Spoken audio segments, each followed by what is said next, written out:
Hello, hello, it's Dana.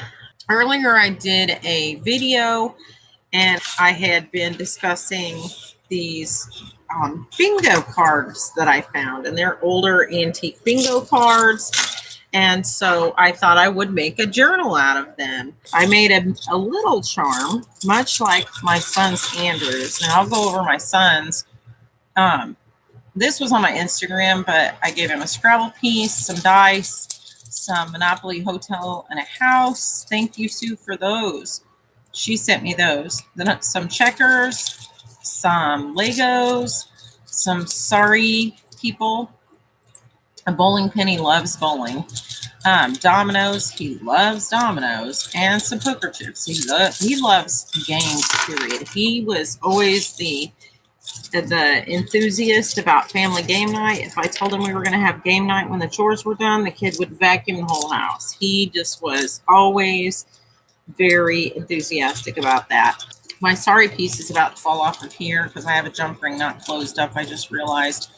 But to make a smaller version of that, I added a couple dice, a couple sorry people, a couple checkers, and a couple poker chips with one domino. And because this is kind of a small lobster claw that I took off something else, because these are rather large, it will not open and go on, but you can open the ring and slip it onto the journal. So I thought that was super cute.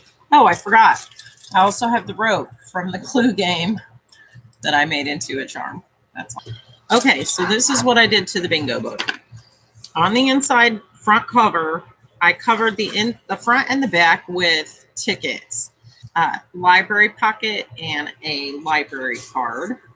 This is the copy paper I made. And then here I just took this Dilutions, because you know how like on a lot of board games, you have little arrows that tell you which way to go all over the board. So I thought that would be cute to put the arrows around the edge. And then on this little bingo flip thing I made, I did nothing in the center. And then I made this little envelope, and inside I've made, put a couple things. I made a, nope, I only put one, one thing. I made like this little journaling spot out of an Uno card. And it's just more of that paper that I trimmed off. And then I took some of those Andy Skinner numbers and inked them on here. Here's that bingo envelope. I still never made another envelope. Then on this Uno, this was the Uno paper that I folded up 4 times, the instruction sheet that I had copied on our copier, and I made a journaling card and just stapled a raffle ticket. And I did the same thing with the back side pocket back here. I made just a journaling card and stuck it in there. And then on the inside, in these little pockets I made with the Monopoly money, I took a couple jokers from some of the card decks I had and just backed them with paper to make journaling card, and they're actually quite sturdy. And then I took, this is Yahtzee, a Yahtzee German scorecard, which is cool, which one of our friends gave us that when she lived in Germany, that they played Yahtzee. And so I thought that was really cool. So I stuck that in there. Super fun. And then this, the little flip I made, I just made a couple little tuck spots here where you could tuck little things in, maybe a photograph or something.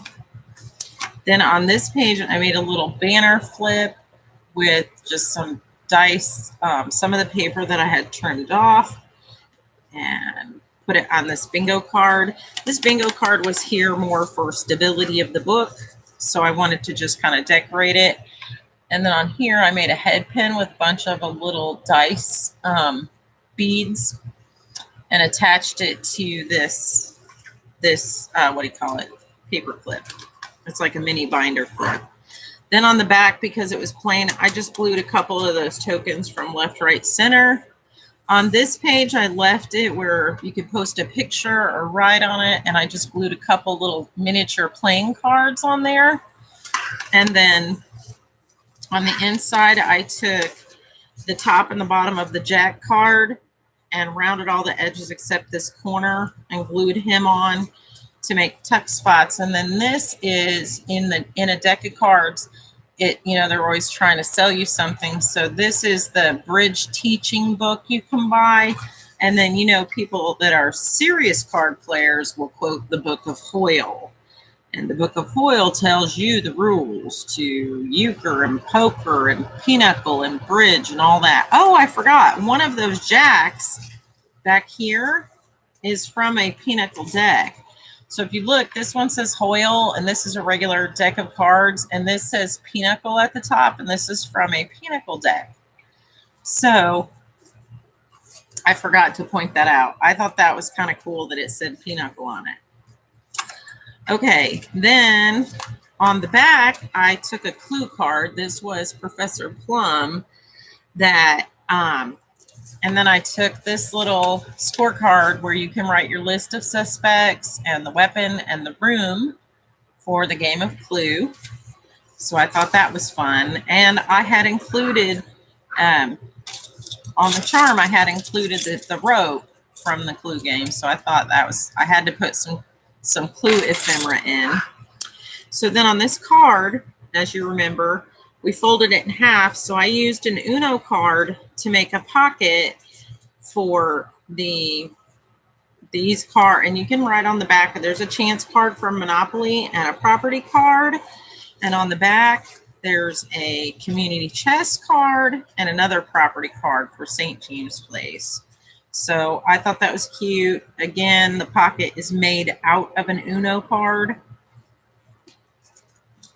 Let's see if I can get that back in there. It's kind of a snug fit. Okay, then this, again, I want to print this out in color.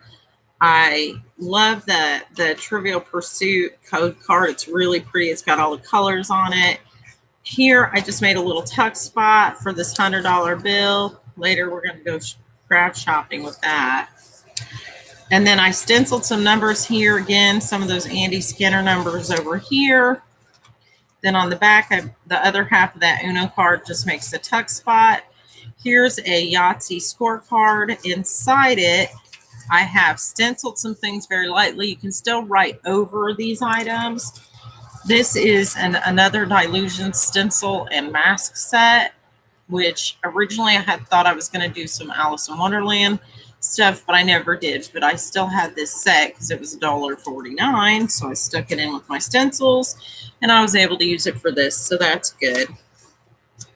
And then I just stuck a number 3 on this. Again, this was some Scrabble instructions folded up. I made another tuck spot here, and in this tuck spot, I found this 10 ways to become an instant Scrabble game expert. And then, of course, there's your proof of purchase in the corner for buying the Scrabble. So I can't Xerox that. That's the only one of those I got. Because you only get one proof of purchase, right? And then there's the back of that, and we're to the end of the journal. So that's that.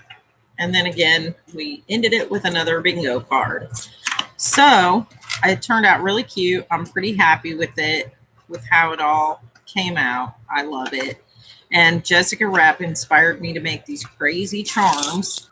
Well, thanks for coming by, and you guys have a good day. All right. Bye. Bye.